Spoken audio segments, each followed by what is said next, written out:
কালামুল্লাহ মাজিদে আল্লাহ তাআলা জানিয়ে দিয়েছেন 7 শ্রেণীর ব্যক্তিকে তিনি অপছন্দ করেন। কয় শ্রেণীর? আবার বলুন, কয় শ্রেণীর?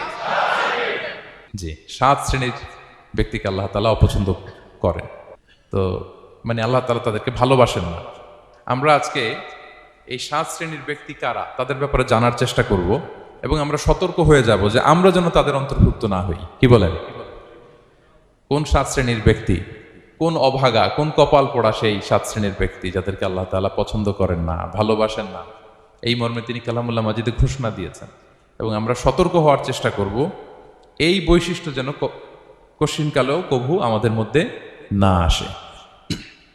তাহলে কালামুল্লাহ মাজিদ আল্লাহ তাআলা যে জানিয়েছেন যে তিনি 7 শ্রেণীর ব্যক্তিকে পছন্দ করেন না, তার মধ্যে প্রথম শ্রেণী হচ্ছে সীমা লঙ্ঘনকারী।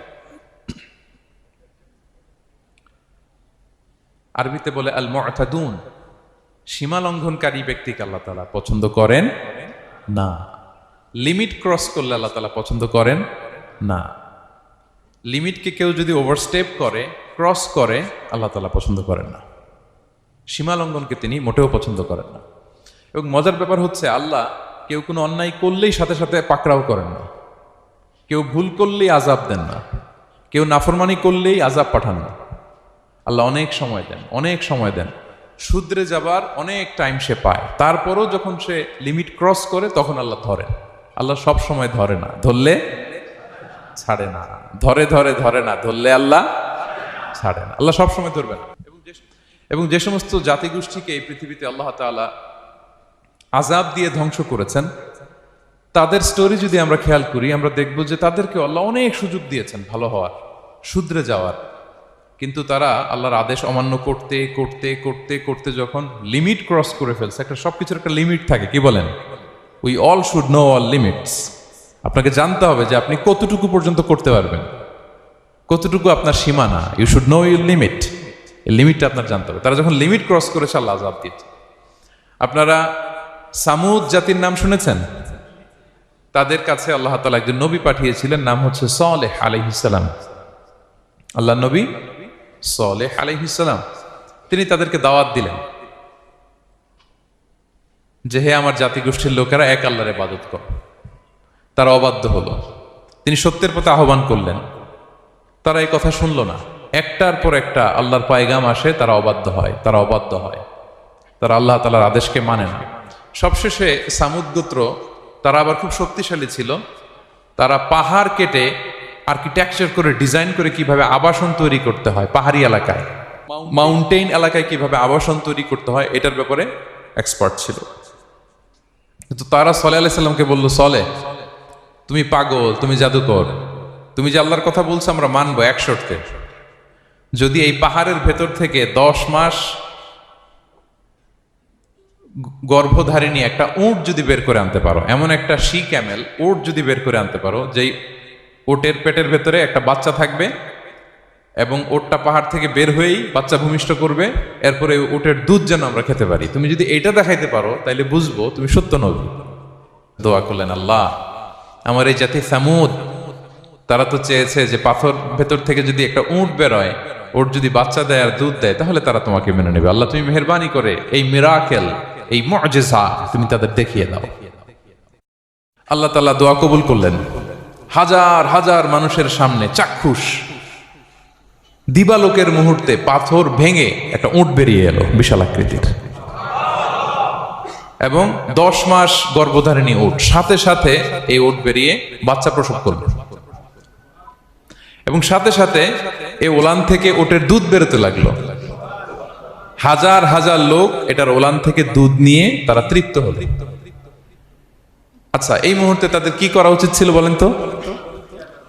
আশহাদু আল্লা ইলাহা ইল্লাল্লাহ ওয়া আশহাদু আন্না মুহাম্মাদুর রাসূলুল্লাহ ওয়া আশহাদু আন্না সালিহান নাবিয়্যুল্লাহ, এটা পড়া দরকার ছিল না? দরকার ছিল। কিন্তু তারা একের পর এক গোয়ার তুমি করতে করতে করতে করতে চাক্ষুষ দিনের বেলা এত বড় একটা মুআজিজা দেখার পরেও তারা অস্বীকার করলো। সাল্লাল্লাহু আলাইহি ওয়াসাল্লাম বললেন, তোমরা তোমাদের ওয়াদা পূরণ করো। তারা বলল, তুমি বড্ড বড় জাদুকর, তুমি যেন তেন জাদুকর না, তুমি পাহাড়ের ভেতরে জাদু ঢুকাই ফেলছো। কি মনে হয় তারা লিমিট ক্রস করে ফেলছে না? এবার ক্রস করছে না? তারা সীমা লঙ্ঘন করে ফেলেছে। দে ক্রসড দেয়ার লিমিট। এবার তো আর ছাড় দেওয়া যায় না। কারণ আমি আপনাদের বলেছি শুরুতে যে আল্লাহ সব সময় ধরে না, কিন্তু যখন ধরে ছাড়ে না। আযাব চলে আসলো। কি আযাব? আর্থকোয়েক, রাজফা, পুরো ভূখণ্ড কেঁপে উঠলো। কেঁপে ওঠার সাথে সাথে সব মাটিতে পড়ে গেল। 2 নাম্বার আসলো সাউন্ড ওয়েভ, শব্দ নিনাদ, প্রচন্ড শব্দ তরঙ্গ। জিবরাইল আলাইহিস সালাম ওই এলাকার উপরে এসে এমন জোরে এক চিৎকার মারলেন, ওই চিৎকারে সামুদ গোত্রের প্রতিটি লোক কানের পর্দা ফেটে মুহূর্তের মধ্যে লাশ হয়ে জমিনে পড়ে রইল। Because they cross their limit, তারা তাদের লিমিট ক্রস করেছে। আর যারা লিমিট ক্রস করে, যারা সীমা লঙ্ঘন করে, তাদেরকে আল্লাহ তাআলা পছন্দ করেন না। আপনারা লূত আলাইহিস সালামের নাম শুনেছেন? উনি আল্লাহর একজন নবী ছিলেন। ওনাকে আল্লাহ তাআলা জর্ডান, বর্তমানে যে জর্ডান দেশ আছে সেখানে পাঠিয়েছিলেন। একটা কমিউনিটি ছিল সাদুম কমিউনিটি। ওই সাদুম কমিউনিটিতে তিনি এসেছিলেন। তিনিও দাওয়াত দিলেন, ইয়া কওমি ইবুদুল্লাহ মা লাকুম মিন ইলাহিন গায়রু, হে আমার কওমের লোকেরা, আল্লাহর ইবাদত করো, আল্লাহকে মেনে নাও। ওরা অস্বীকৃতি জানালো। সত্যের পথে আহ্বান করলেন, অস্বীকৃতি জানালো। ওরা, ওদের পাশ দিয়ে ক্যারাভেন যেত, কাফেলার লোকেরা ডাকাতি করত। ডাকাতির শাস্তির ব্যাপারে তিনি ভয় দেখালেন, তারা নিবৃত্ত হলো না। এমনকি তারা সমলিঙ্গের প্রতি যৌন আকর্ষণ বোধ করতো। নাউযুবিল্লাহ। হোমোসেক্সুয়ালিটি, এখন একটা গ্রুপ আছে দেখবেন যে রংধনু নিয়ে মিষ্টি মিষ্টি কথা শোনায় বিশ্বব্যাপী। তাদের সাইন হচ্ছে রংধনু, রেইনবো। তারা ছেলেতে ছেলেতে বিয়ে, মেয়েতে মেয়েতে বিয়ে, এটাকে প্রমোট করে। নাউযুবিল্লাহ মিন যালিক। আমাদের এই মুসলিম সমাজে যেন এই আবর্জনা প্রবেশ করতে না পারে, আমাদেরকে সচেতন থাকতে হবে, ঠিক কিনা? এই সাদুম কমিউনিটির একটা বদ অভ্যাস ছিল, তারা ছেলেতে ছেলেতে বিয়ে করত, পুরুষে পুরুষে। আল্লাহ নবী লূত আলাইহিস সালাম তাদেরকে বুঝালেন যে পৃথিবীতে কেউ এই পাপ কাজ করেনি। প্রাণীদের মধ্য থেকেও একটা পুরুষ প্রাণীর প্রতি আকৃষ্ট হয় না। তোমরা আশরাফুল মাখলুকাত হয়ে কিভাবে এই কাজ করো? তোমরা থামো। তিনি নানা ভাবে হৃদয় নিংড়ানো ভাষা দিয়ে দাওয়াত দিলেন, কিন্তু তারা মানল না। তারা এই পাপ কাজ করতেই লাগলো। আল্লাহ তাআলা ফেরেশতা পাঠিয়েছিলেন ওনার কাছে পুরুষের আকৃতিতে। তারা এই আল্লাহর পাঠানো ফেরেশতাদের সাথে এই অপকর্ম করার প্ল্যান করেছিল। তারা মনে করেছিল সাধারণ মানুষ, আসলে এগুলো ছিল কি? আল্লাহর ফেরেশতা। তো আল্লাহর ফেরেশতার সাথে যেহেতু এরকম পাপ কাজের চিন্তা করেছে, তার মানে দে ক্রস দেয়ার লিমিট। কি বলেন? সীমা লঙ্ঘন করে ফেলছে। আযাব, পানিশমেন্ট তাদের জন্য অবধারিত হয়েছে। আল্লাহ তাআলা শাস্তি দিলেন। কি শাস্তি দিলেন? সিম্পল। জিবরাইল আলাইহিস সালাম এসে পুরো শহরটাকে উঠাইয়া উল্টায় ফেলে দিলেন। আল জাযাউ মিন জিনসিল আমাল, যে যেরকম পাপ করে তার শাস্তি এরকম। ওরাও স্বাভাবিক মানুষের যে নেচার, এটারে উল্টায় ফেলছে। কি বলেন?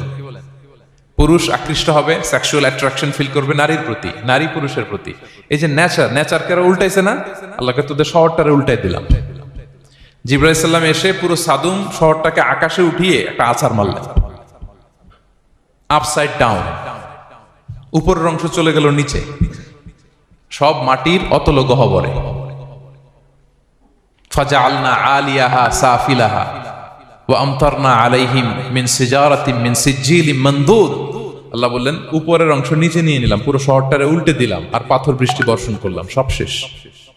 ওই জায়গাটা আজও আছে। ওইটা জর্ডান এবং ইসরায়েলের সীমান্তে। এটাকে এখন বলে মৃত সাগর, আল বাহরুল মাইয়িত আরবিতে, ইংরেজিতে বলে ডেড সি। কি সি? Dead sea. মৃত সাগর কেন? কারণ ওখানে কোনো প্রাণী জন্মায় না। ওই সাগরে কোনো মাছ নাই, কোনো ব্যাঙ নাই, এমনকি কোনো শ্যাওলাও নাই। গজবের জায়গা। লবণের density at least 10 times more than the natural sea. সাধারণ সাগরের পানিতেই তো কত লবণ, আমরা মুখে নিলে রাখতে পারি এত লবণ। ওইটার চেয়ে কমপক্ষে 10 গুণ বেশি লবণাক্ত। গজবের জায়গা, আযাবের জায়গা। এবং আযাব কেন এসেছে? They cross their limit.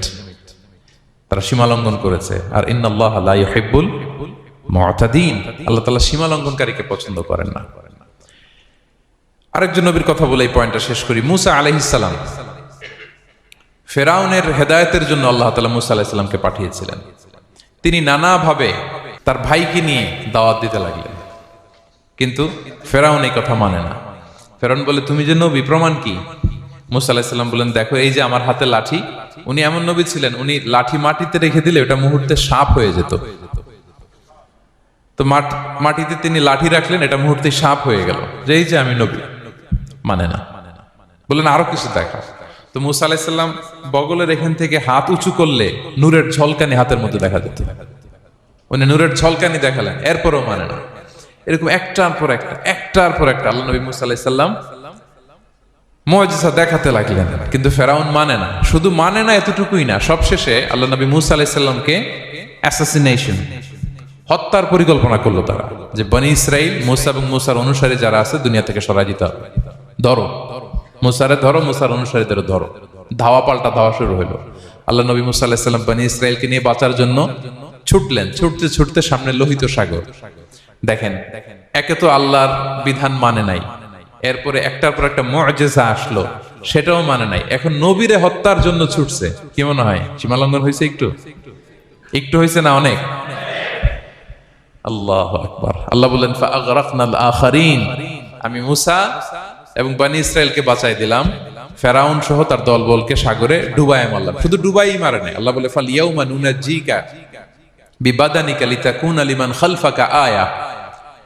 ফেরাউনকে লোহিত সাগরে তো ডুবিয়েছেই, আল্লাহ বলেন ফেরাউন তোর অনুসারী যারা পৃথিবীতে থাকবে, তোর চালা চামুন্ডা যারা থাকবে, তোর খালাতো ভাই চাচাতো ভাই যারা দুনিয়াতে বেঁচে থাকবে, তাদের জন্য তোর লাশটারে আমি শুটকি বানিয়ে রাখলাম up to the day of judgement. কিয়ামত পর্যন্ত ফেরাউনের লাশটা মিশরের জাতীয় জাদুঘরে ড্রাই বডি হিসেবে আছে। আমি নিজে দেখে এসেছি, নিজ চোখে মমিফাইং করে শুটকি বানায় রাখছে। এভাবে পৃথিবীতে যতগুলো জাতিগোষ্ঠীকে আল্লাহ তাআলা আযাব দিয়ে ধ্বংস করেছে, তার কারণ হচ্ছে সীমা লঙ্ঘন। তার কারণ কি? প্রিয় ভাইরা, আমরা যেন আমাদের লাইফস্টাইলের দিকে একটু খেয়াল করি, যে এই সীমা লঙ্ঘনের কাতারে আমরা চলে আসলাম কিনা, আমাদেরকে খেয়াল রাখতে হবে। আল্লাহ তাআলা সীমা লঙ্ঘনকারীকে পছন্দ করেন না। ইন্নাল্লাহা লা ইউহিব্বুল মুআতাদিন, তিনি সীমা লঙ্ঘনকারীদেরকে পছন্দ করেন না।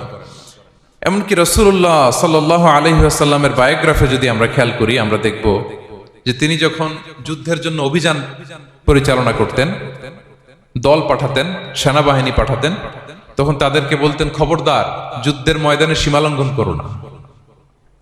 করো না, খবরদার।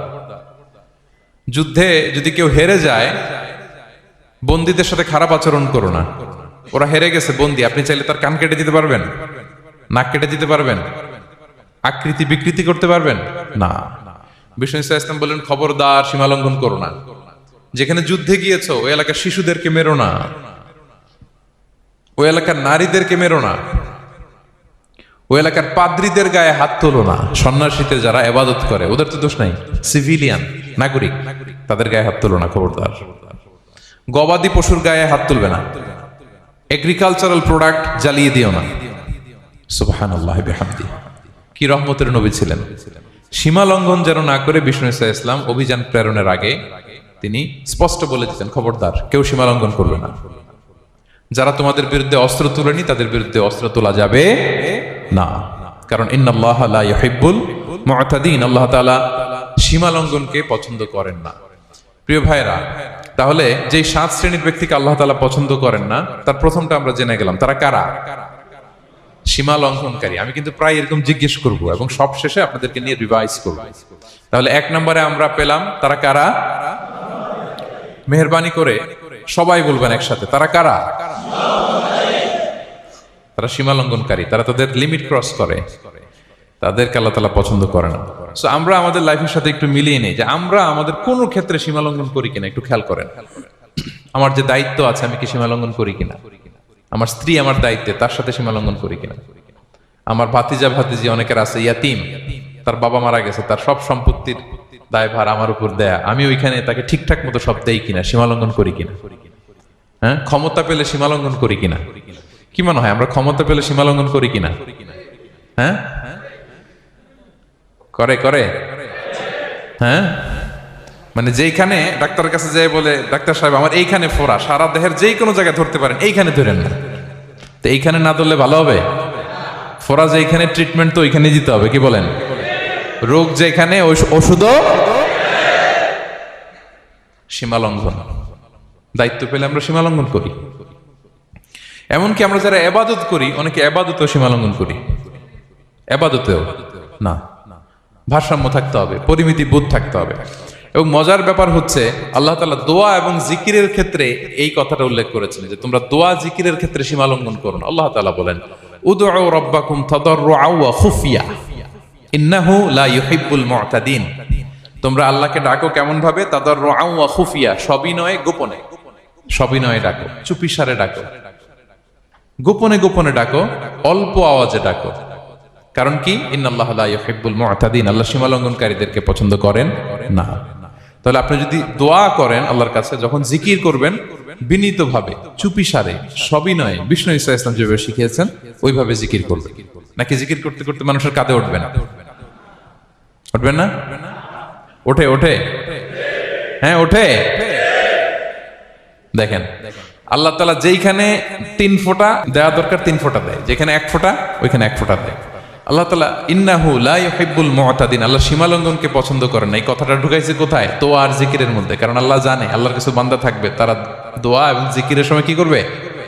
সীমা লঙ্ঘন করবে। মাঝে মাঝে কিছু ভিডিও ক্লিপসে দেখা যায় জিকির করতে করতে আরেকজনের কাঁধের উপরে, যিনি জিকির পরিচালনা করতেছে তার মাথার উপরে। এখন আমি ওয়াজ করতেছি, আপনি যদি লাফাইতে লাফাইতে এসে আমার উপরে পড়েন, হ্যাঁ মাইকের উপরে যদি এসে পড়েন, আমার অবস্থা হবে কি? লাফাতে লাফাতে উপরে উঠে যায়, নিজে ইনজুর্ড হয়, পাশের শ্রোতাকে ইনজুর্ড করে, যিনি আলোচনা পরিচালনা করতেছে তাকে ইনজুর্ড করে। এরকম আছে না নাই? ইন্নাহু লা ইউহিব্বুল মু'তাদিন, আল্লাহ তাআলা সীমা লঙ্ঘনকে পছন্দ করেন না। তাহলে আমাদের প্রত্যেকের উচিত আমাদের লিমিট জানা, আমরা যেন আমাদের কখনো লিমিটকে ক্রস না করি। প্রিয় ভাইরা, এটা প্রতিটি ক্ষেত্রে, ইভেন ইবাদতে আমরা যেন সীমা লঙ্ঘন না করি। এই পয়েন্টটা মনে থাকবে আপনাদের? আচ্ছা, তাহলে 2 নম্বরে আমরা চলে যাই। 2 নম্বরে যে শ্রেণীকে আল্লাহ তাআলা পছন্দ করেন না তারা হচ্ছে জালিম বা অত্যাচারী। জালিম বা অত্যাচারী, যারা জুলুম করে তাদেরকে আল্লাহ তাআলা পছন্দ করেন না। আল্লাহ তাআলা বলছেন ফাআম্মাল্লাযীনা কাফারু ফাউআযিবুহুম আযাবান শাদীদান ফিদ দুনিয়া ওয়াল আখিরা ওয়া মা লাহুম মিন নাসিরিন। যারা দুনিয়াতে কুফরি করবে কঠিন শাস্তি দুনিয়াতেও আখিরাতেও। ওয়া আম্মাল্লাযীনা আমানু ওয়া আমিলুস সালিহাতি ফায়ুওয়াফিহিম উজুরাহুম, আর যারা ঈমান আনবে সৎকর্ম করবে তাদের প্রতিদান আমি আল্লাহ বুঝিয়ে দেব। ওয়াল্লাহু লা ইউহিব্বুয যালিমিন, তবে জেনে রেখো আল্লাহ তাআলা জালিমিনদেরকে পছন্দ করেন। তাহলে 2 নম্বরে পাওয়া গেল কাদেরকে পছন্দ করে না? আপনি যদি কারো প্রতি জুলুম করেন তাহলে আপনি জালেম, সে হচ্ছে মজলুম। সে কি? মজলুম। মজলুম আপনার ক্ষমা না করলে আল্লাহ তাআলা আপনার ক্ষমা করবে না। মজলুম যদি ক্ষমা না করে আল্লাহ তাআলা কঠিন কালো আপনাকে ক্ষমা করবে না। এজন্য জুলুম যেন আমরা কখনো না করি। প্রিয় ভাইরা, জুলুম শুধু আল্লাহ তাআলা আমাদের উপরই হারাম করেন, আল্লাহ নিজের উপর হারাম করছে। জুলুম শুধু আমাদের জন্যই হারাম না, আল্লাহর জন্য হারাম। আল্লাহ তাআলা বলেন হাদিসে কুদসিতে, ইয়া ইবাদি, হে আমার বান্দারা, ইন্নী হারামতু যুলমা আলা নাফসি, আমি জুলুমকে আমি আল্লাহ নিজের উপরে হারাম করেছি। ওয়া জাআলতুহু বাইনাকুম মুহাররামা, এবং এই জুলুমকে তোমাদের উপর হারাম করেছি। ফালা তাযালামু, তোমরা একে অপরের উপর জুলুম করো না। জুলুম শুধু আমাদের উপরই হারাম না, আল্লাহ নিজের উপর হারাম করেছেন। তাহলে জুলুমের সাথে কি মুমিনের কোনো সম্পর্ক থাকতে পারে? পারে না। এবং আল্লাহ তাআলা কখনো কোনো বান্দার উপর জুলুম করেন না। ওয়া আন্নাল্লাহা লাইসা বিযাল্লামিন লিল আবিদ, তিনি তার বান্দার উপর জুলুম করেন না। কোনোভাবেই যেন জুলুম না হয়ে যায়, এজন্য আল্লাহ তাআলা কিয়ামতের দিন মাওয়াজিনাল কিসত, ন্যায়ের মানদণ্ড তিনি প্রতিষ্ঠা করবেন, যাতে একটু ভুল না হয়ে যায়, জুলুম না হয়ে যায়। আমরা মাঝে মাঝে যে দোকান থেকে বস্তায় বস্তায় চাল নিয়ে আসি না, চাল দেখা যাবে যে 1 মণ চাল হয়তো সামান্য একটু কম হইতে পারে, সামান্য একটু বেশি হইতে পারে, এরকম হয় না? দেখবেন যে দিছে 10 কেজি, বাসায় এসে দেখবেন যে 10 কেজির চেয়ে একটু বেশি, একটু সামান্য বেশি কয়েক গ্রাম, অথবা 10 কেজির চেয়ে সামান্য কয়েক গ্রাম কম, এরকম হয়ে যায় না? মানুষ তো আমরা, কি বলেন? কিন্তু আল্লাহর নিক্তি পাল্লায়, মিজানের পাল্লায় এরকম হবে নাকি? হবে? হবে? আল্লাহ বলে না, মাওয়াজিনাল কিসত, ন্যায়ের মানদণ্ড সেটা। ফামাইয়া আমাল মিসকালা যাররাতিন খায়রান ইয়ারা, যাররা পরিমাণ ভালো করেছো তো সেটাও ওজন দেয়া যায় ওই পাল্লায়। সুবহানাল্লাহ পড়বেন না? ওমাইয়া আমাল মিসকালা যাররাতিন শাররান ইয়ারা,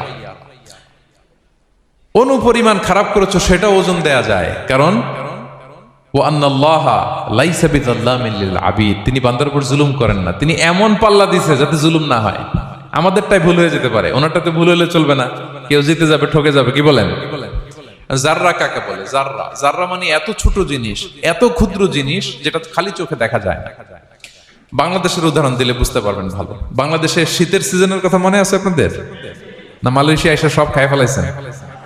হ্যাঁ, মালয়েশিয়া তো সারা বছর গরম, সারা বছর বৃষ্টি, শীত হয় না। তো বাংলাদেশের শীতের সিজনে টিনের ঘর যাদের থাকে, মনে আছে কিনা জানি না আপনাদের, ওই টিনের চালে যদি ছিদ্র থাকে, শীতের দিন টিনের চালে যদি ছিদ্র থাকে, তাহলে মাঝে মাঝে দেখবেন ওই চিকন ছিদ্রটা দিয়ে সূর্যের একটা আলো ঘরের ভিতরে ঢুকে। মনে পড়ে? টিনের চালের ছিদ্র, চিকন এই ছিদ্রটা দিয়ে সূর্যের একটা চিকন রশ্মি নিচে পড়ে। তো ওইটার কাছে গেলে দেখা যায় ওই আলোটার মধ্যে পাতলা কি কি যেন ধুলাবালি উঠতেছে। এটা আবার অন্য জায়গায় দেখা যায়, এমনি দেখা যায় না, কিন্তু ওইটার কাছে গেলে দেখা যায় এই আলোটা যেই বরাবর আসছে, এইখানে কিছু ক্ষুদ্র ছোট ধূলিকণা, ডাস্ট ঘুরে বেড়ায়। আল্লাহ বলে এইটার নাম হচ্ছে যাররা। ফামান ইয়ামাল মিসকালা যাররাতিন খাইরান ইয়ারা। এই ডাস্ট উড়ে বেড়ানো ছোট্ট ধূলিকণা যেটা খালি চোখে দেখা যায় না, এতটুকু ভালো যদি করো সেটাও সেই মিজানের পাল্লায় ওজন দেয়া যায়। এতটুকু খারাপও যদি করো সেটাও সেই মিজানের পাল্লায় ওজন দেয়া যায়। আল্লাহু আকবার। তিনি তার বান্দার উপর জুলুম করেন না। জুলুম তিনি নিজের উপর হারাম করেছেন, আমাদের জন্য কি করেছেন? হারাম করেছেন। এবং বিষ্ণু ইসলাম আরো ভয়ঙ্কর কথা বলেছেন। তিনি বলেছেন, মান যালামা কিদা শিবরিন মিনাল আরদি তুবিকাহু মিন সাবঈ আরাদিন। কেউ যদি জুলুম করে তার ভাইয়ের 1 বিঘত পরিমাণ জমিন খায়। 1 বিঘত চিনেন তো? এই যে আমার এই আঙ্গুল থেকে এই আঙ্গুলটা, এটা টান টান করলে যতটুকু জায়গা, এটা বলে 1 বিঘত। শিবের আরবিতে বলে শিবের। হ্যাঁ, মান যালামা কিদা শিবর। বিষ্ণু বলেন এই 1 শিবর, 1 বিঘত জমি যদি কেউ অন্যায় ভাবে জুলুম করে তার ভাইয়ের কাছ থেকে খায়, কিয়ামতের দিন তুবিকা আলাইহি সাবউ আরাদিন, এই 7 জমিনকে আল্লাহ তাআলা তার ঘাড়ে চাপাবে। খা, এবার খা। অন্যের জমি খাওয়ার এত শখ ছিল, এবার 7 জমিন ঘাড়ে কর। কিয়ামতের ময়দানে আপনার দেহটারে বিশাল আকৃতির করা হবে, এই 7 জমিনকে আপনার কাঁধে তুলে দেওয়া হবে। এজন্য আমরা অন্যের রাইটস, অধিকার যেন নষ্ট না করি, কারো উপর যেন জুলুম না করি, কোনোভাবেই না। আমরা নানাভাবে এই জুলুমটা করি। আমরা প্রায় দাদার সম্পত্তি থেকে ফুফুদেরকে বঞ্চিত করি, বাবার সম্পদ থেকে বোনদেরকে বঞ্চিত করি। হ্যাঁ, নিজের ভাই আরেক ভাইকে, আপন ভাই ভাইকে বঞ্চিত করে, জুলুম করে। এরকম দৃশ্যপট আমাদের সমাজে আছে না নাই বলেন তো? কিয়ামতের দিন আল্লাহর সুপ্রিম কোর্টের কাঠগড়ায় হিসেব দিতে হবে। আর এই জালিমদেরকে আল্লাহ তাআলা পছন্দ করেন না। এবং সবচেয়ে ভয়ঙ্কর ব্যাপার হচ্ছে, আপনি যখন কারোর উপর জুলুম করেন, ওই মাজলুম আর আল্লাহর মাঝখানে কোনো ফারাক থাকে না। আল্লাহ ওই ফারাকের পর্দা উঠায় নেয়। বিষ্ণু বলেন, ইত্তাকি দাওয়াতাল মাজলুম, তোমরা মজলুমের বদদোয়াকে ভয় করো, খবরদার। কারণ ফাইন্না লাইসা বাইনাহা ওয়া বাইনাল্লাহি হিজাব, তার আর আল্লাহর মাঝে কোনো পর্দা থাকে না। দোয়া করলেই ওটা আরশে যেয়ে কবুল হয়ে যায়। আল্লাহ তাআলার চারিপাশে অনেক পর্দা আছে। কেউ কেউ বলে 70,000 নূরের পর্দা। 70,000টা সহিহ হাদিস দ্বারা সাব্যস্ত না, কিন্তু অসংখ্য অগণিত পর্দা, এবং পর্দাও এটা নূরের পর্দা। আচ্ছা বলেন তো, জানলা দিয়ে বাইরের আলো ঠেকাতে আমরা দেয়ালে জানালায় কি লাগাই? পর্দা লাগাই। পর্দাটা কিসের তৈরি? মোটা কাপড়ের, যাতে করে ওই আলো না আসে। কিন্তু আল্লাহর চারদিকে যে পর্দা, ওই পর্দাটা কিসের? নূরের, আলোর। ওনার পর্দায় আলো দিয়ে তৈরি। সুবহানাল্লাহ বললেন না? বিষ্ণু বলেন, ইত্তাকি দাওয়াতাল মাজলুম, মজলুমের বদদোয়াকে ভয় করো।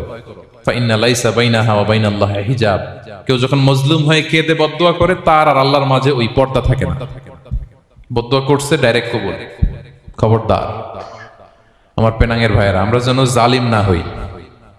In it's any form, operation in it's any form, যেই কোনো ভাবে, যেই কোনো ক্ষেত্রে, যেই কোনো ধরনের হইতে পারে জুলুম। কাউকে আপনি ছোট্ট কোনো কাজে ঠকালেন, বন্টন নীতিতে ঠকালেন, হ্যাঁ, জমি মেরে দিয়ে ঠকালেন, আমানত মেরে দিয়ে ঠকালেন, ইন ইটস এনি ফর্ম যদি জুলুম করে থাকেন, খবরদার। মজলুমের কান্না কখনো বৃথা যায় না।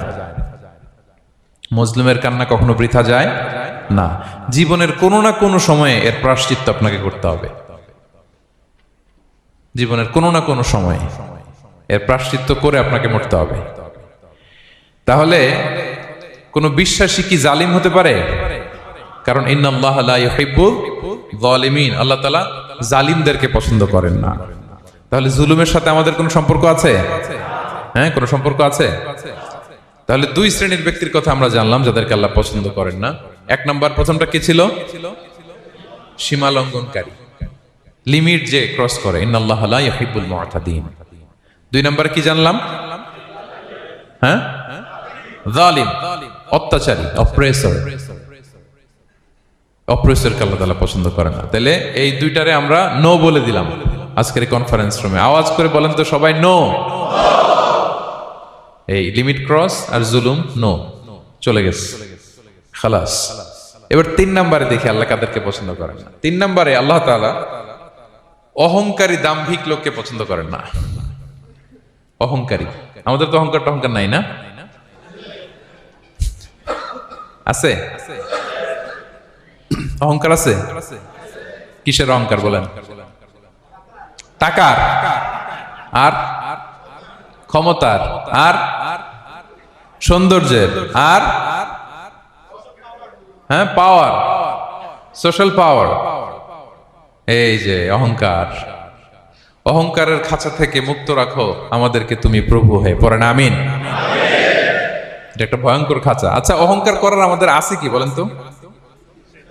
কিছুই নাই। আল্লাহ বলে ওয়া খুলিকাল ইনসানু দাঈফা, তোমাদেরকে আমি দুর্বল করে তৈরি করছি। আমরা দুর্বল, শুধু দুর্বল না, দুর্বলের ঘরের দুর্বল।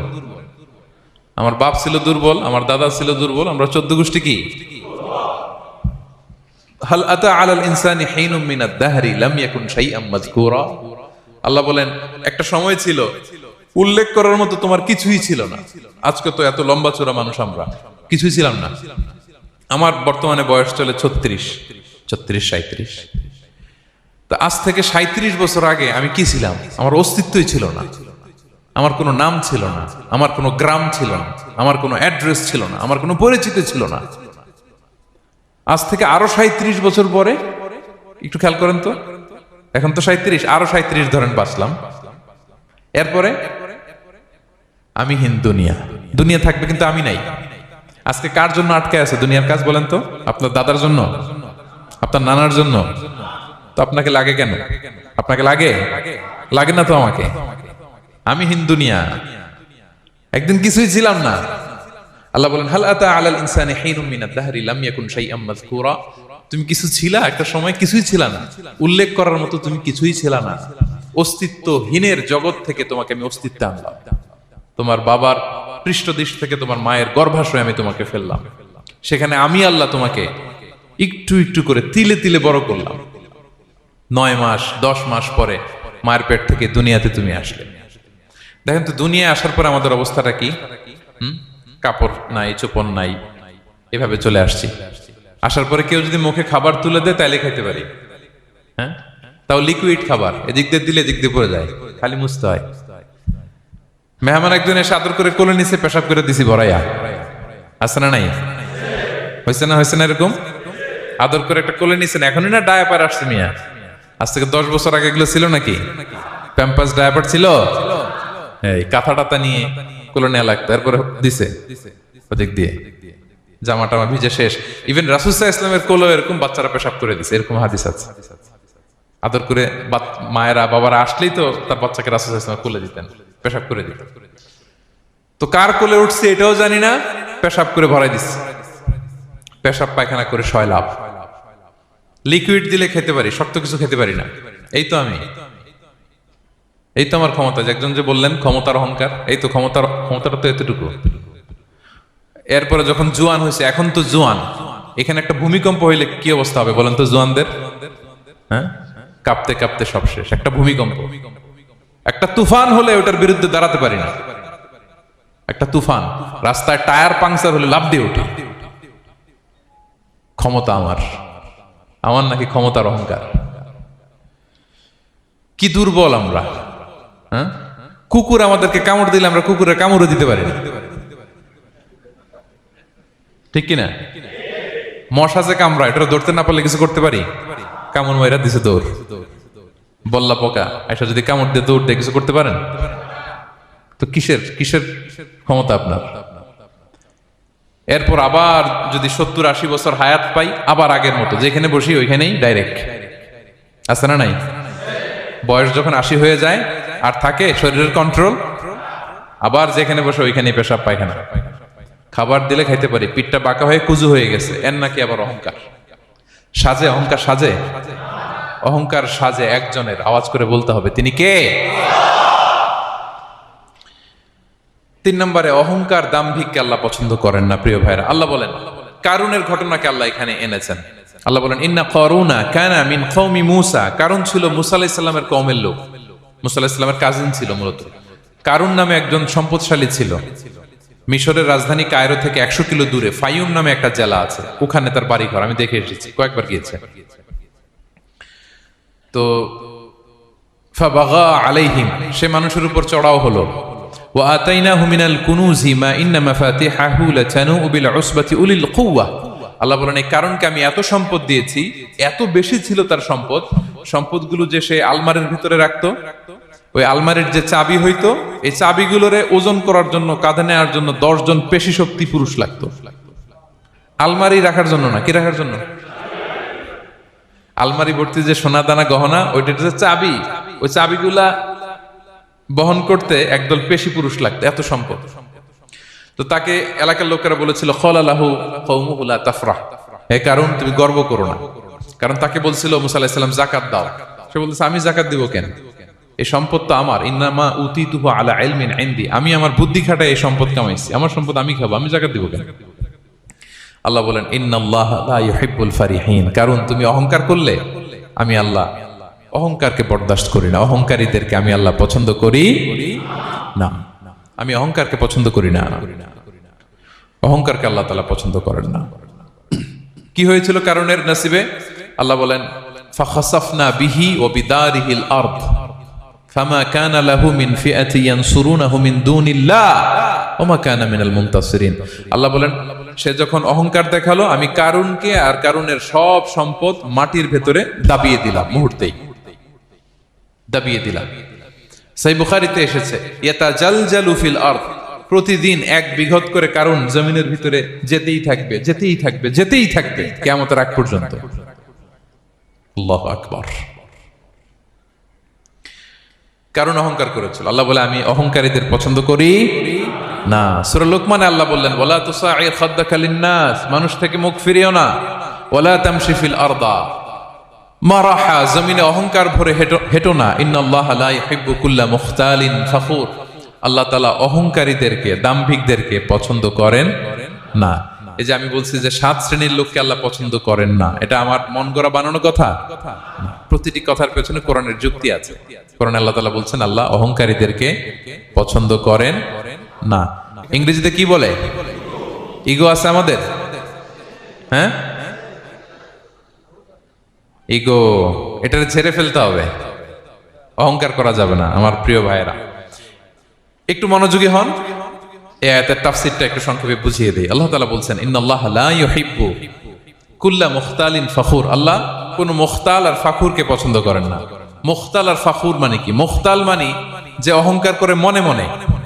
কিছু লোক আছে ভিতরে ভিতরে নিজের বড় মনে করে, বাইরে বলে না বা বলার সাহস পায় না, কিন্তু ভিতরে ভিতরে ভাবে আমি কোন হনুরে, কি বলে আমি কোন, আমি তো বড়, আরে আমার চেয়ে বড় বেশি জানে নাকি কেউ, আমার চেয়ে কিছু পারে নাকি, আমি তো, কিন্তু এটা মুখ দিয়ে বলে না, ভিতরে ভিতরে আছে না নাই?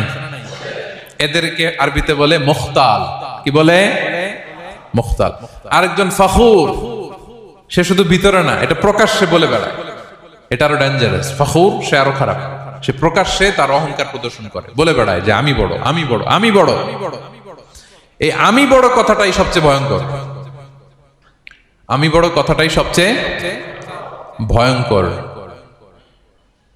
নিজে যাকে বড় বলে বড় সে, লোকে যাকে বড় বলে বড় সে হয়। আমার প্রিয় পেনাঙ্গের ভাইয়েরা, নিজেকে বড় মনে করা এটা শয়তানের স্বভাব। কার স্বভাব? বিনয়ী হওয়া এটা নবীদের স্বভাব। আল্লাহ তাআলা ফেরেশতাদেরকে বলেছিলেন উসজুদু লি আদম, তোমরা আদমকে সিজদা দাও।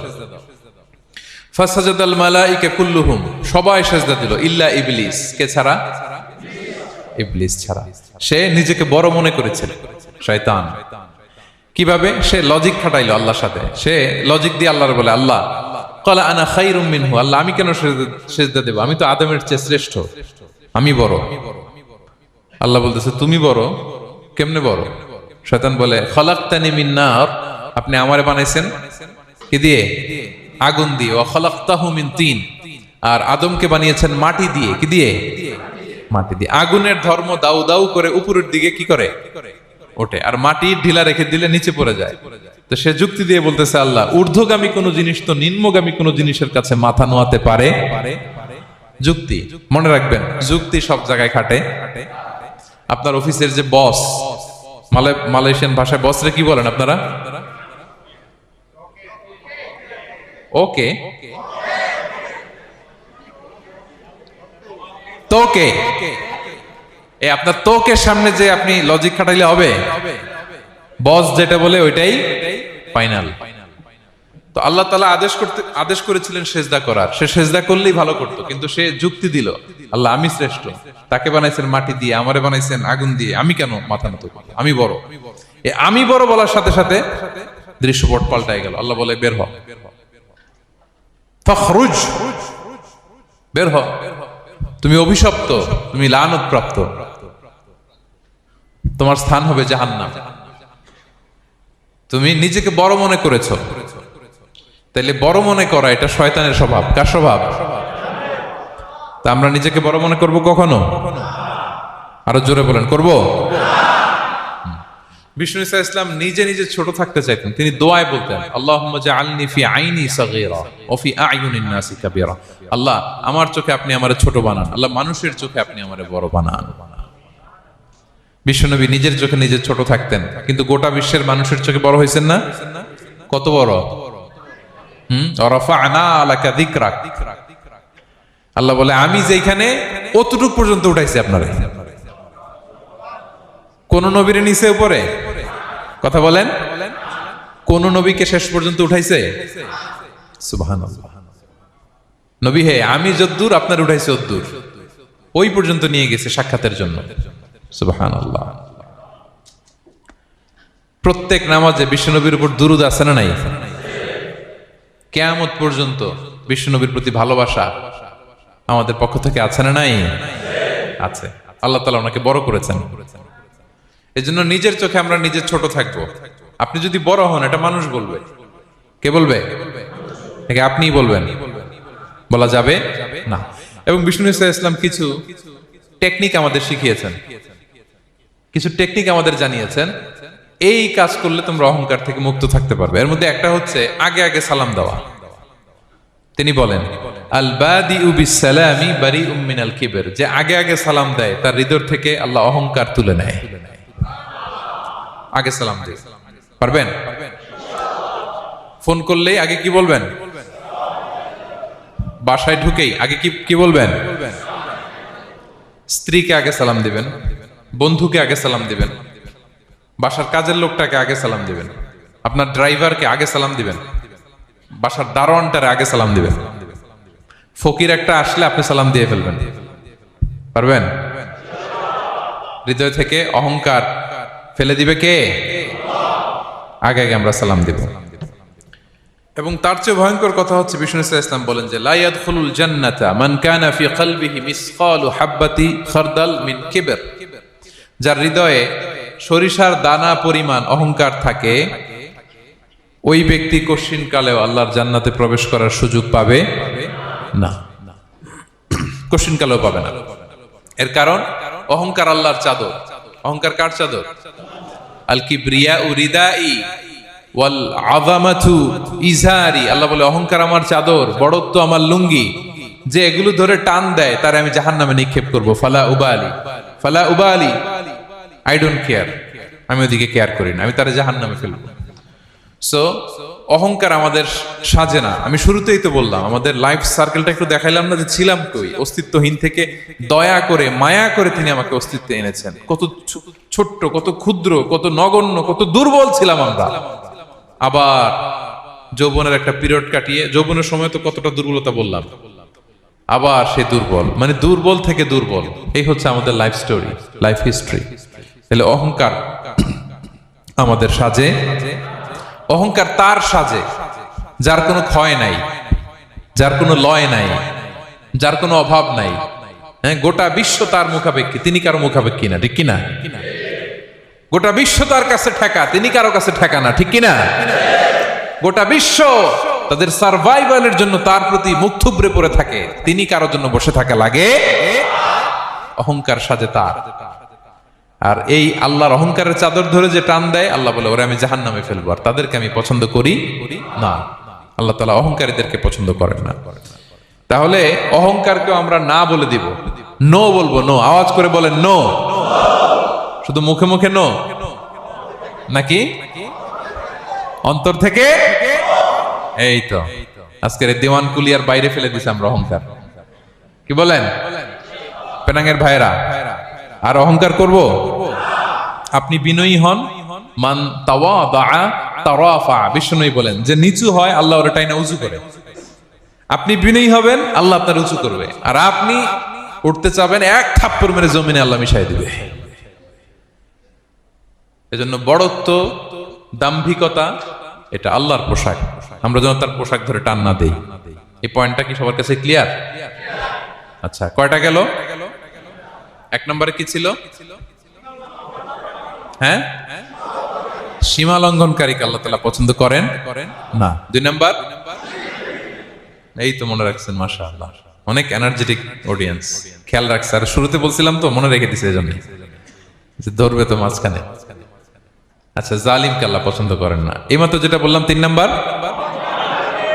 অহংকারী ব্যক্তিকে আল্লাহ পছন্দ করেন না। চার নাম্বার হচ্ছে অপচয়কারী বা অপব্যয়কারী। অপচয়কারী বা অপব্যয়কারী, এই শ্রেণীর ব্যক্তিকে আল্লাহ তাআলা পছন্দ করেন। আল্লাহ বলেন কুলু ওয়াশরাবু ওয়ালা তুসরিফু, তোমরা খাও পান করো, কিন্তু ওয়ালা তুসরিফু, তোমরা অপব্যয় করো না। ইন্নাহু লা ইউহিব্বুল মুসরিফিন, আল্লাহ তাআলা অপব্যয়কারীকে পছন্দ করেন না। অপচয়, প্রয়োজন নাই তারপরও খরচ, অপ্রয়োজনীয় খরচ, এটা আল্লাহ পছন্দ করেন না। ইভেন কি দানের ক্ষেত্রেও, আপনি যে দান করবেন, এখানেও ভারসাম্যপূর্ণ দানের কথা বলা হয়েছে। আল্লাহ বলছেন ওয়াল্লাযীনা ইযা আনফাকু লাম ইউসরিফু ওয়া লাম ইয়াকতুরু ওয়া কানা বাইনা যালিকা কাওয়ামা, যারা দান করে, দানের ক্ষেত্রে কৃপণতাও করেন, আবার সব দিয়ে দেন। যেমন আপনার ছেলের স্কুলের বেতন দিতে হবে, ফ্যামিলির খরচ আছে, এটা আছে সেটা আছে, কিন্তু আপনি বেতনে সব দিয়ে দিলেন একজনকে, তো আপনি চলবেন কেমনে? দেয়া যাবে না, ভারসাম্যপূর্ণ হয় নাই, ভারসাম্যপূর্ণ হইতে হবে। তাহলে অপচয়টা আল্লাহ তাআলা পছন্দ করেন না। এবং বিষ্ণু সাল্লাল্লাহু আলাইহি ওয়াসাল্লাম বলেছেন কুলু ওয়াশরাবু, খাও পান করো, ওয়া তাসাদদাকু, দান করো, ওয়ালবাসু, যা মনে চায় পরিধান করো। ভালো পোশাক পরিধান করে আপনি আল্লাহর শুকর করবেন, কোনো অসুবিধা নেই, কিন্তু শর্ত হচ্ছে মা লাম ইউখালিতুহু ইসরাফ, এটার মধ্যে কোন ধরনের অপচয়, অপব্যয় থাকতে পারবে, আও মাখিলা, অথবা বড়ত্ব থাকতে পারবে না। তাহলে 4 নম্বরে আমরা জানলাম যে অপচয়কারীকে আল্লাহ তাআলা পছন্দ করেন না। শুধু এখানেই শেষ না, আল্লাহ তাআলা অপচয়কারীকে শয়তানের ভাইয়ের সাথে তুলনা করেছেন। কার ভাই? আল্লাহ বলেন ওয়ালা তুবাযযির তাবযীরা, তোমরা অপচয় করো না, কারণ ইন্নাল মুবাযযিরিনা কানু ইখওয়ানা শায়াতিন, অপচয়কারী কার ভাই?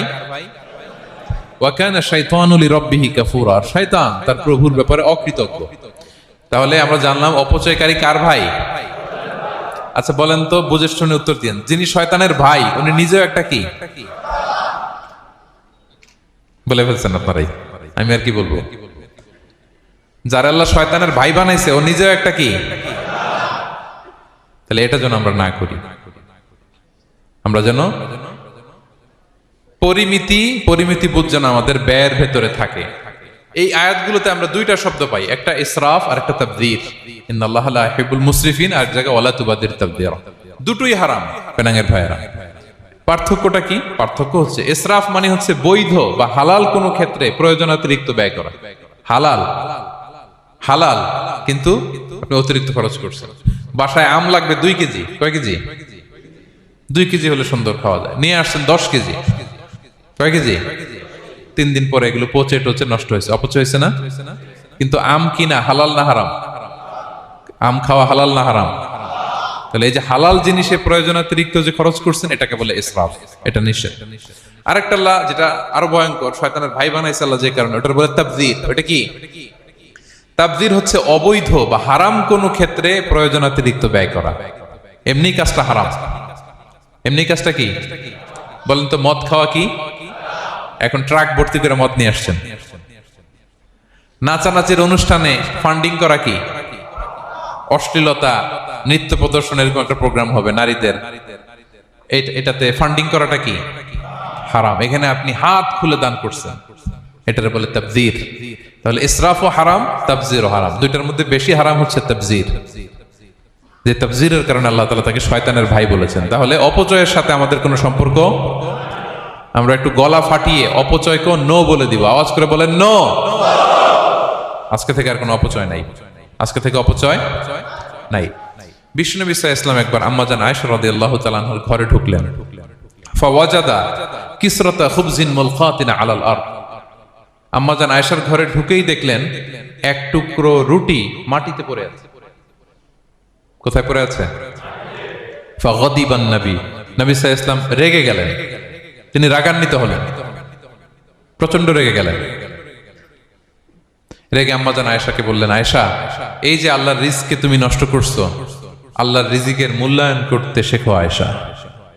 কোন ঘরে যদি আল্লাহর রিজিক আসে আর ওই রিজিককে যদি মূল্যায়ন করা না হয়, তাহলে সেই রিজিক আর এই ঘরে আসে না। কারণ এই রুটিটা খেয়েই তো তুমি বেঁচেছিলা, ঠিক কিনা? আজকে আমরা যেই রুটিটা, যেই ভাতগুলো ফেলে দিয়ে ডাস্টবিনে, এতটুকু খাইলে আমার কাশ্মীরের ভাইরা বেঁচে যাবে, এতটুকু পাইলেই আমার ফিলিস্তিনের ভাইরা বেঁচে যায়, এতটুকু পেলেই ওই ডাস্টবিনে মারামারি করে যারা খাবার খোঁজে ওরা বেঁচে যায়, ঠিক কিনা? এজন্য বিষ্ণু ইসলাম রেগে গেলেন। বিষ্ণু সবসময় রাখতেন না। রেগে বললেন, আয়েশা, আল্লাহর নেয়ামতের কদর করো। তোমার ঘরে রিজিক আসলে ওটার যদি মর্যাদা না দাও, এই রিজিক তোমার ঘরে আর ঢুকবে না। নট নেসেসারি শুধু খাবারের ক্ষেত্রে, যে কোনো ক্ষেত্রে অপচয় যেন না হয়। অপচয়, অপব্যয় যেন না হয়। আমরা অনেক সময় করে ফেলি, খেতে বসলে অনেক খাবার নিয়ে ফেলি, অর্ডার করতে গেলে দোকানে অনেক অর্ডার করে ফেলি, রেস্টুরেন্টে, কিন্তু এই খাবারগুলো নষ্ট করা যাবে না। ডাস্টবিনে যেন না যায় আপনার কারণে। আপনি কি করবেন? লেফট ওভার ফুড সাথে করে বঙ্গুজে নিয়ে আসবেন। আপনার তো বঙ্গুজ বলেন নাকি? পেনাঙ্গে কি বলে? বঙ্কুজ।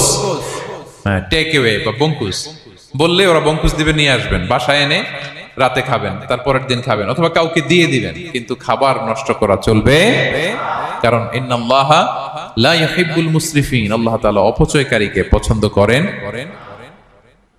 কথাটা কি বুঝতে পেরেছেন সবাই? আচ্ছা, কয়টা গেল? আর বাকি রইল কয়টা?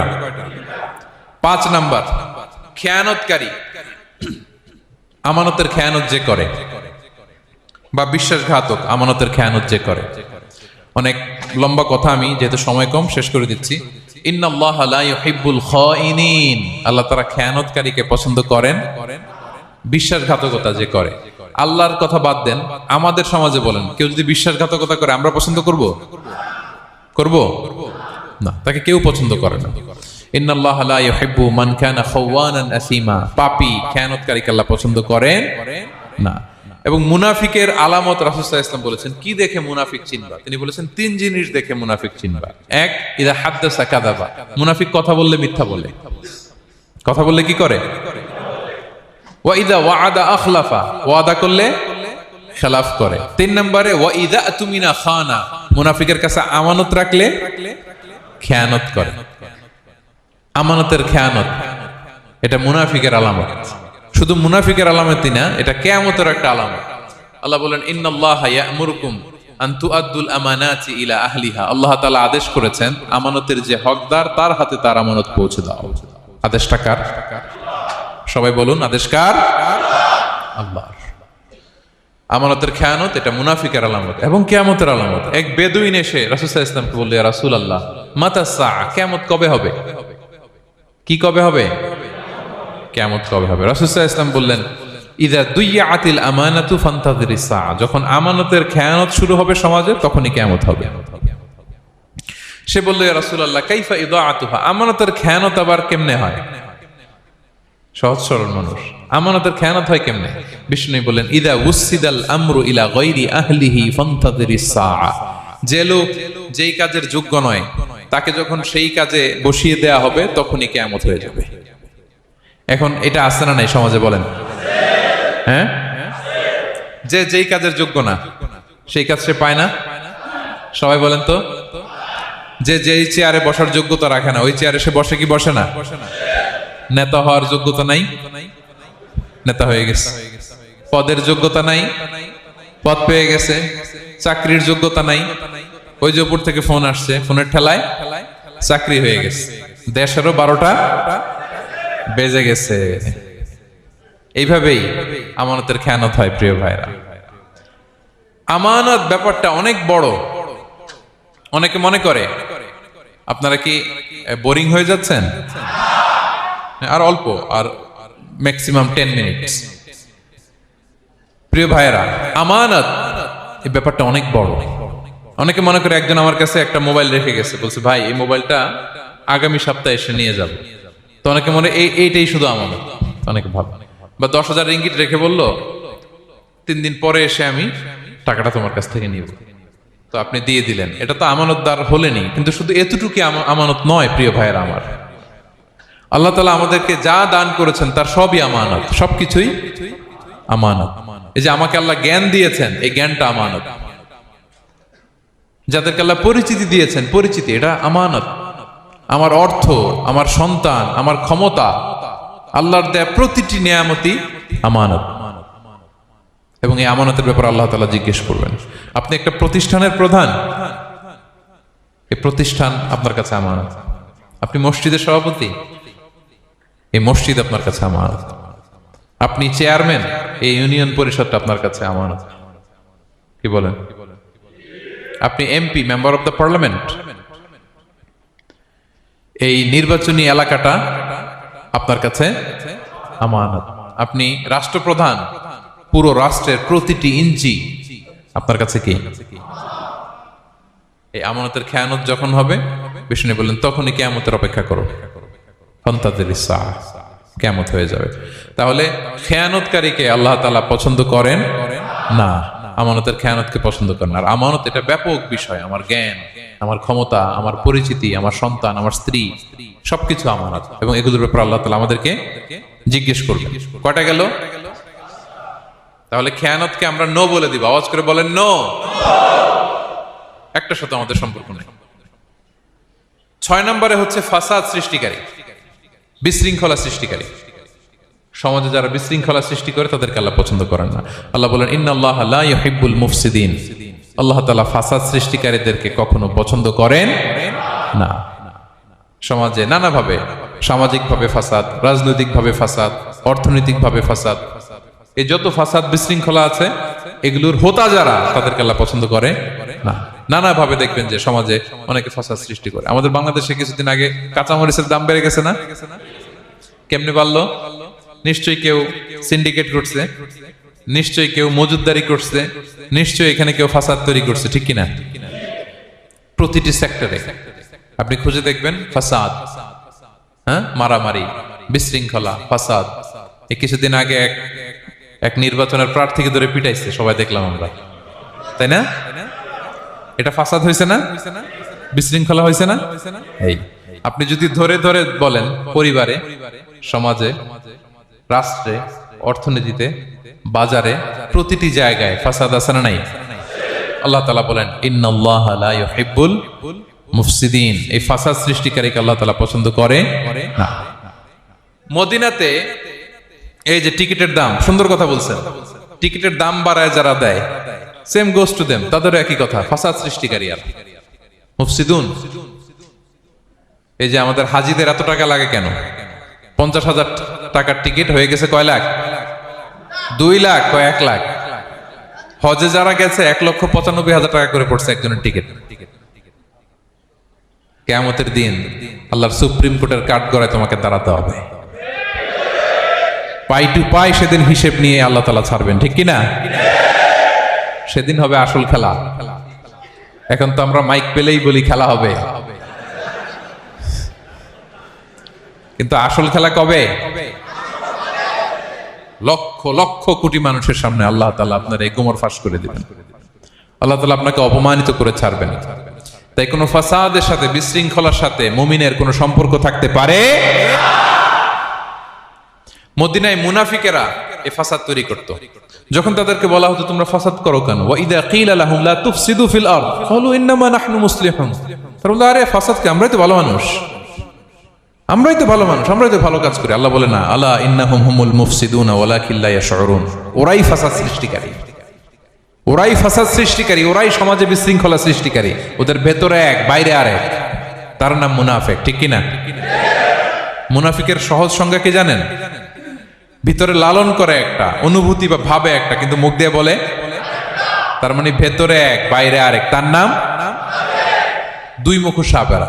এদিকে যায় বলে আপনার লগে আছে, আপনি খুব ভালো, ওদিকে যায় বলে আরে না না উনি কি, উনি তো খুব খারাপ মানুষ, আপনি অনেক সবচেয়ে ভালো, আমি আপনার সাথে আছি। এরকম ডাকাইতে আছে না নাই? দুমুখো সাপ, ডাবল স্ট্যান্ডার্ড, নেহি এদার নেহি ওদার, দারমিয়ান মে সাদার বাদার, ডানেও না বায়েও না, মাঝখানে সদর বদর, বুঝেন? দুই নৌকার মধ্যে দুই পা দিছিলেন কখনো? কয় দিছি? অবস্থা কি হয়েছিল তোমার বলো? হ্যাঁ, পড়ে গেছিল? পড়বে। দুই নৌকায় দুই পা দেওয়া যায় না, হয় এই পা এদিকে নিয়ে আসতে হবে না ওদিকে চলে যেতে হবে, দুই পা দিলে এই উল্টায় পড়বে। মুনাফিকদের স্বভাব এটা, দুমুখো সাপ, ডাবল স্ট্যান্ডার্ড মেনটেন করে, টু ফেসড পার্সোনালিটি এরা। যেদিকে বৃষ্টি ওদিকে ছাতা, উপরে ফিটফাট, ভিতরে সদরঘাট। তাদেরকে যখন বলা হয় তোমরা ফাসাদ সৃষ্টি করো না, ওরা বলে আরে আমরাই তো ভালো। আল্লাহ বলে না, তোমরাই ফাসাদ সৃষ্টিকারী, তোমরা জানো না।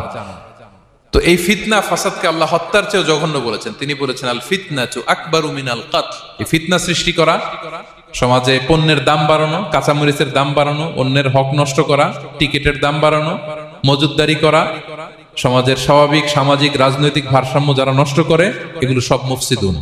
সব কি? মুফসিদুন, ফাসাদ সৃষ্টিকারী, ফিতনাবাজ। আকবারু মিনাল কতল, সমাজের স্বাভাবিক যে ধারা, এই ফ্লোটাকে তারা নষ্ট করে। এবং ফাসাদের মাধ্যমে যদি কারো ক্ষতি করে, কাউকে কেউ হত্যা করে, সেজন্য গোটা বিশ্বের সবাইকে হত্যা করবে। আল্লাহ বলেন মান কাতালা নাফসান বিগাইরি নাফসিন আও ফাসাদিন ফিল আরদি ফাকান্নামা কাতালান নাসা জামিআ। অন্যায়ভাবে ফাসাদের মাধ্যমে যখন কেউ কাউকে হত্যা করে, সেজন্য গোটা বিশ্বের সবাইকে হত্যা করে। আকবারু মিনাল কতল, ফিতনা এত বড় ভয়ঙ্কর পাপ। তো এই ফিতনার সাথে, ফাসাদের সাথে, ফাসাদ সৃষ্টি করা, বিশৃঙ্খলার সাথে আমাদের কোনো সম্পর্ক, কারণ ইসলাম শান্তির ধর্ম। কিসের ধর্ম? শান্তির ধর্ম। কোন অন্যায়, বিশৃঙ্খলা, বোমাবাজি, সন্ত্রাসবাদ, টেরোরিজম, এগুলোর সাথে ইসলামের কোনো সম্পর্ক, শান্তির ধর্ম। এজন্য আল্লাহ তাআলা ফাসাদ সৃষ্টিকারীদেরকে পছন্দ করেন। কয়টা গেল? সব শেষ হচ্ছে মন্দ কথার প্রচারক। আমার ভাইয়েরা, কি কথা? কোন ধরনের বাজে কথা, মন্দ কথা, অশালীন কথা, অশ্লীল কথা আমরা মুখ দিয়ে উচ্চারণ করব। কোন ধরনের বাজে স্ট্যাটাস, মন্দ স্ট্যাটাস, অশালীন স্ট্যাটাস আমরা ফেসবুকে দিব? কারো এরকম অশালীন স্ট্যাটাস শেয়ার দিব? নেভার, কখনো দিব না। আল্লাহ পছন্দ করেন। আল্লাহ বলেন লা ইউহিব্বুল্লাহুল জাহরা বিসসুই মিনাল কওলি ইল্লা মান যুলিম ওয়া কানা আল্লাহু সামিআন আলিমা। কোন খারাপ কথা কেউ প্রকাশ করবে, পাবলিক করবে, ওপেনলি বলে বেড়াবে, এটা আল্লাহ পছন্দ করে না। কিন্তু সে যদি মাজলুম হয় সেটা ভিন্ন কথা। কোন ধরনের অশ্লীল কথা, অশালীন কথা মুমিনের মুখ দিয়ে বেরোতে পারে? রাসূল সাল্লাল্লাহু আলাইহি ওয়াসাল্লামের ব্যাপারে দেখেন, আনাস রাদিয়াল্লাহু কি বলেন? তিনি বলেন লাম ইয়াকুনিন নাবিয়্যু সাল্লাল্লাহু আলাইহি ওয়াসাল্লাম সাব্বাবান। বিষ্ণু সাল্লাল্লাহু আলাইহি ওয়াসাল্লাম মুখ দিয়ে কোনোদিন কাউরে বকা দেয় নাই, গালি দেয় নাই। ওয়ালা ফাহাশান, আমার নবী কখনো তার জবান মোবারক দিয়ে অশালীন কথা বলেন নাই। ওয়ালা লাআনান, কাউকে লানত তিনি করেন নাই। সুবহানাল্লাহ পড়েন। তো সেই নবীর উম্মত হয়ে আমরা কোনো খারাপ কথা বলবো? অশালীন কথা, একসাথে বন্ধুরা যখন বসেন আড্ডা দিতে, যে অনেক অশ্লীল কথা বলে ফেলে, আছে না নাই? বন্ধুরা কি বলেন আপনারা? Cowan Cowan Cowan. তো এই যে একসাথে বসতে যে অনেক সময় অশালীন অশ্লীল কথাবার্তা অনেকে বলে ফেলে, এদেরকে আল্লাহ তাআলা পছন্দ করে না। এই জাতীয় কথা যেন আমাদের মুখ দিয়ে কখনো বের না হয়। এবং অশ্লীলতার প্রচার যারা সমাজে ঘটায়, আল্লাহ বলে তাদেরকে দুনিয়াতেও আমি লাঞ্ছিত করব, শাস্তি দেব, আখিরাতেও দেব। আল্লাহ তাআলা বলছেন, ইন্নাল্লাযীনা ইউহিব্বুনা আন তাশিআল ফাহিশাতু ফিল্লাযীনা আমানু লাহুম আযাবুন আলীম ফিদ দুনিয়া ওয়াল আখিরাহ। যারা চায় মুমিনদের মাঝে অশ্লীলতা ছড়িয়ে পড়ুক, তাদেরকে দুনিয়া আখিরাতে আমি লাঞ্ছিত করে ছাড়ব। দুনিয়ায় লাঞ্ছিত, আখিরাতেও লাঞ্ছিত, দুনিয়াতেও আযাব, আখিরাতেও। এজন্য অশ্লীলতার সাথে আমাদের কোনো সম্পর্ক নাই। আমরা কোনো অশ্লীল কথা যেন আমরা না বলি। এখন অশ্লীলতার সয়লাভ, নাটকের নামে, সিনেমার নামে, বিনোদনের নামে, আছে না নাই? এই যে ডিভাইস, হ্যাঁ, সয়লাভ, আপনি ঢুকবেন আর বেরোতে পারবেন না, এমন ভাবে আপনাকে এঙ্গেজ করে রাখবে। এগুলোর সাথে মুমিনের কোনো সম্পর্ক আছে না। মুমিন যেটাই করবে ওটা হালাল পন্থায় করবে, ঠিক কিনা? তাই কোনো অশ্লীলতাকে আমরা শেয়ার দিব না। সোশ্যাল মিডিয়ায় কোনো অশ্লীল ভিডিও দেখবো না, শেয়ারও দিব না। কোনো অশ্লীল নাটক, সিনেমা এগুলো আমরা দেখবো না। দিনকে দিন এটা এমন ভাবে গ্রাস করতেছে, আমাদের সমাজটাকে শেষ করে ফেলতেছে এক এক নামে। পত্রপত্রিকা আমরা দেখি এখন নতুন কি আসছে, ওটিটি প্ল্যাটফর্ম। এরপরে কি আসছে, ওয়েব সিরিজ, আছে না নাই?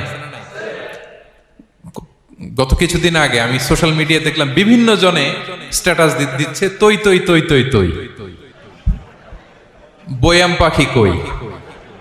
তো আমি ভাবছি হয়তো কোনো বিখ্যাত কবির কবিতা শেয়ার দিচ্ছি। আমি পরে সার্চ দিয়ে দেখি সর্বনাশ, একটা ইন্টারভিউ দেখলাম একজন, এটা নাকি কোন একটা ওয়েব সিরিজ বা মুভি, এই জাতীয় কিছু একটা। তো দেখেন, কবিতার নামে, গানের নামে, সাহিত্যের নামে, সংস্কৃতির নামে, এন্টারটেইনমেন্টের নামে, বিনোদনের নামে এই অশ্লীলতার সয়লাভ, ঠিক কিনা? এই অশ্লীলতার সাথে আমাদের কোনো সম্পর্ক আছে? আমরা যেন মুখ দিয়ে উচ্চারণ না করি এগুলো, ঠিক কিনা? বিষ্ণু বলেন, ইন্নাল আবদা লা ইয়াতাকাল্লামু বিল কালিমাতি মা ইয়াতাবায়ানু ফিহা ইয়াজিল্লু বিহা ইলান নার আবআদা মিম্মা বাইনাল মাশরিক ওয়াল মাগরিব। বান্দা অনেক সময় মুখ দিয়ে এমন কথা মুখ ফসকে বলে ফেলে, এটা যে কত ভয়ঙ্কর, এটা যে তারা জাহান্নামে নিক্ষেপ করবে সে কল্পনাও করতে পারে না। আপনার একটা কথা থেকে আপনি জাহান্নামের অধিবাসী হতে পারেন। এই জন্য সোশ্যাল মিডিয়া ব্যবহারের ক্ষেত্রে আমরা সাবধান। যে কোনো ধরনের গুজব, মিথ্যা কথা, হোক্স নিউজ, অশ্লীলতা, স্ক্যান্ডাল, এগুলোর সাথে আমাদের কোনো সম্পর্ক নাই। আমরা সব সময় যেন শালীনতার মধ্যে থাকি, সত্যের পক্ষে থাকি। কথা বুঝতে পেরেছেন? তাহলে কয় শ্রেণীর ব্যক্তিকে আল্লাহ পছন্দ করেন না?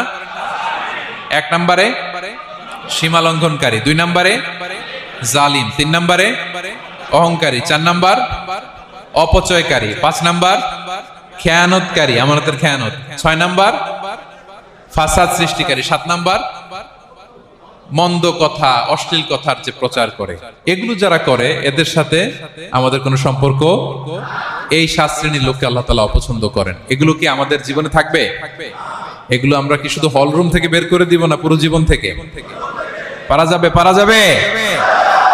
আওয়াজ করে পড়ুন ইনশাআল্লাহ। পেনাঙ্গের ভাইরা, আল্লাহ তাআলা আমাদের সবাইকে কথাগুলো বোঝার ও আমল করার তৌফিক দান করুক। এই আলোচনা যেন আমাদের নাজাতের ওসিলা হয়। আমরা এখানে যেমনি বসলাম, আবারও যেন কোনো তাফসিরুল কোরআনের ময়দানে বসতে পারে, আল্লাহ তৌফিক দান করুক।